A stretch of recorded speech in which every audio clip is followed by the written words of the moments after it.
और अदिति दोनों सौतेली बहनें थी। सुकन्या से माँ आशा का उसके बचपन में ही देहांत हो गया था। उसके पिता मनोहर ने दूसरी शादी की और सुकन्या की सौतेली माँ सरिता के घर में आ गई। सरिता ने आते ही पूरे घर को अपने कब्जे में कर लिया। वो हमेशा सुकन्या से पहले अपनी सगी बेटी अदिति पर ध्यान देती थी। मम्मी ये देखो मेरा नया सूट, शाम के फंक्शन में ये कैसा लगेगा? ये तो बहुत सुंदर लग रहा है, रानी लगेगी बिल्कुल मेरी बेटी। मम्मी वो सुकन्या को क्या दोगी पहनने के लिए? वो भी तो हमारे साथ शादी में जा रही है, पहन लेगी कुछ भी जो उसका मन होगा। मेरे पास इतने पैसे नहीं है कि मैं उसके लिए भी नया सूट खरीदूं। वैसे भी तुम्हारे पापा का अब इतना काम नहीं बचा। मेरे लिए तुम्हें नया सूट लेकर देना जरूरी था। बहुत लोग आएंगे वहाँ, क्या पता कोई तुम्हें अमीर घर का लड़का पसंद कर ले।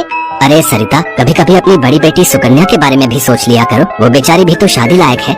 बस आ गए अपनी लाडली बेटी के बारे में चिंता करने। पता नहीं कौन से मनहूस दिन मेरी तुम्हारे साथ शादी हुई थी। जब से आई हूँ एक ही नाम तुम्हारे मुंह पर चढ़ा हुआ है। देखती हूँ सुकन्या सुकन्या। अरे तुम्हारी दूसरी बेटी अदिति भी कुंवारी है, वो भी तुम्हारी ही बेटी है। उसके बारे में भी कुछ सोचा करो। मैं हूँ जो पैसे जोड़ जोड़ कर अपनी बेटी को सूट दिलवाए हैं। अब शाम को चलने की तैयारी कर लो, बहुत बड़े बड़े लोग उस शादी में आएंगे। ये तो मेरी सहेली पुष्पा की बड़ी मेहरबानी है जो उसने हमें एक कार्ड दे दिया, वरना हम गरीबों को इस शहर में और इतनी बड़ी शादी में कौन पूछेगा। मनोहर को पता था कि सरिता का स्वभाव बहुत ही खड़ूस है, इसलिए वो चुपचाप अपने कमरे में चला जाता है। शाम को सब लोग शादी के लिए तैयार होते हैं। अदिति बहुत ही सुंदर सूट पहनकर तैयार होती है। सुकन्या के पास तो कपड़े ही नहीं थे। अचानक मनोहर सुकन्या के पास आता है। सुकन्या बेटी, ये ले, ये तेरी माँ की साड़ी है, तू ये पहन कर तैयार हो जा। देख कितनी सुंदर साड़ी है, मेरे संदूक में रखी थी, मैं वही ढूंढ रहा था और आज मुझे मिल गई।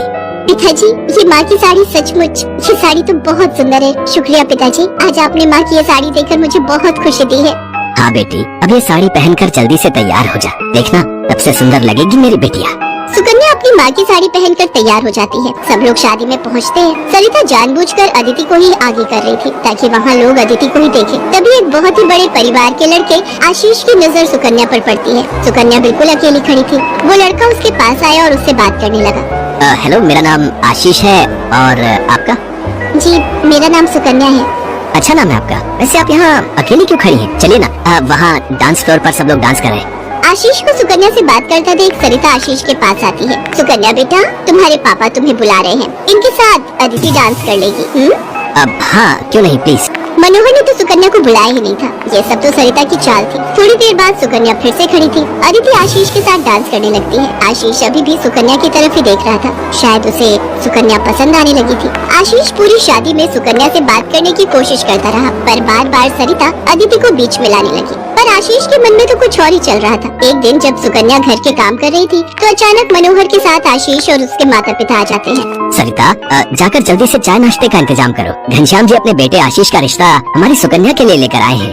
क्या सुकन्या के लिए आशीष का रिश्ता? ये कैसे हो सकता है? मनोहर की बात सुनकर सरिता चौंक जाती है। सुकन्या तो घर की झाड़ पोछ में मैले कुचैले कपड़ों में मानो ऐसी लग रही थी जैसे कीचड़ में कमल। वहीं अदिति सोफे पर आराम से बैठी थी। सब कुछ आशीष और उसके माता पिता के सामने था। सुकन्या बेटिया, जाओ जल्दी से तैयार हो जाओ। अदिति, जाओ अपनी दीदी को तैयार कर दो। कोई जरूरत नहीं है तुम्हें उसे तैयार करने की। तुम उसकी नौकर नहीं हो जो उसे तैयार करो, अपने आप हो जाएगी तैयार। ये रिश्ता उसके लिए आया है, अदिति उसकी नौकरानी नहीं है। अंदर चल रही सरिता और मनोहर की बातें थोड़ी थोड़ी आशीष और उसके माता पिता के कानों में आ रही थी, इसलिए मनोहर बाहर आ जाता है। मनोहर जी, हमारे बेटे आशीष को आपकी सुकन्या उस दिन बहुत पसंद आई थी और वैसे भी हम आशीष के लिए लड़की ढूंढ ही रहे थे, इसलिए अचानक ही आपको मैंने फोन मिला दिया। मेरी सुकन्या तो बहुत किस्मत वाली है जो आप जैसे इतने बड़े घर का रिश्ता उसके लिए आया, वरना हम तो, मैं आपको क्या ही कहूँ। घनश्याम जी, आपने सचमुच मुझ पर बहुत बड़ा उपकार किया है। नहीं नहीं मनोहर जी, इंसान दिल से अमीर होता है। आपने अपनी बेटी सुकन्या को जो संस्कार दिए हैं वो किसी धन दौलत से कम नहीं। तभी सुकन्या चाय नाश्ता लेकर आ जाती है। सुकन्या का रिश्ता पक्का हो जाता है। भाई साहब, हमें आपकी सुकन्या बहुत पसंद है। हम तो जल्द से जल्द शादी करके सुकन्या को अपने घर की बहू बनाकर ले जाना चाहते हैं। बस आप शादी की तैयारियां कीजिए। आशीष के माता पिता के मुंह से ये बातें सुनकर मनोहर की खुशी का ठिकाना नहीं था। सुकन्या आज एक बहुत बड़े घर की बहू बनने जा रही थी। आशीष के माता पिता रिश्ता पक्का करके चले जाते हैं। कुछ दिनों बाद सुकन्या की शादी की तारीख निकल आती है। सरिता, मैं देख रहा हूँ जब से सुकन्या की शादी पक्की हुई है तुमने सुकन्या से बात तक करना छोड़ दिया है। ये ठीक नहीं। तुम अपनी बेटी की शादी करो, मैं इस शादी में कोई हाथ नहीं लगाऊंगी। ये रिश्ता मेरी बेटी के लिए था। मैं चाहती थी आशीष के साथ अपनी बेटी का रिश्ता करना, पर तुम्हारी उस सुकन्या ने सब काम खराब कर दिया। ये तुम गलत कह रही हो सरिता। सुकन्या के लिए आशीष के माता पिता खुद से रिश्ता लेकर आए हैं। तुम्हें तो खुश होना चाहिए। तुम क्यों सौतेलापन सुकन्या के साथ रख रही हो? तुम्हें तो उसकी सगी माँ बनकर उसे विदा करना चाहिए। मैं इसलिए तुम्हें उसकी माँ बनाकर लाया था, वरना क्या? क्या कहो तो मैं अभी ये घर छोड़कर चली जाती हूँ। बोलो। मनोहर की बात